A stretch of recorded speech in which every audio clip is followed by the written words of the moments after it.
Acme Educational Publications. Number 1. Educational Group. महीनों के नाम। एक साल में 12 महीने होते हैं और हर महीने का अलग नाम होता है। चलिए अब हम नाम सीखते हैं। मेरे साथ पढ़ें। जनवरी, जनवरी। फरवरी, फरवरी। मार्च,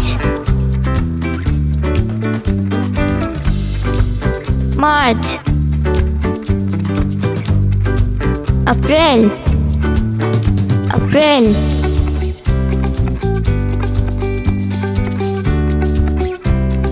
मई,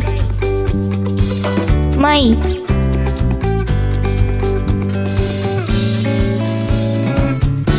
जून, जून।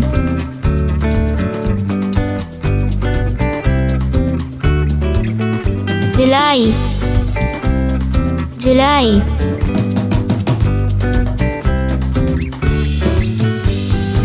अगस्त, अगस्त।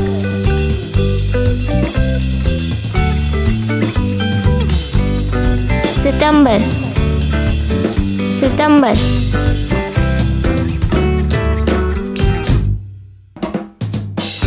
अक्टूबर, अक्टूबर।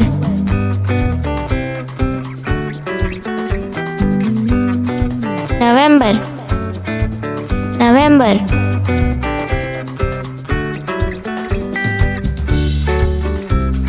दिसंबर, दिसंबर।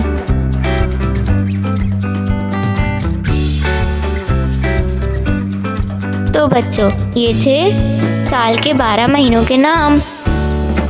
आप ये नाम याद करें और लिखने की कोशिश करें। इसी तरह की और मज़ेदार वीडियोस देखने के लिए आप हमारे चैनल को सब्सक्राइब करें, वीडियो को लाइक करें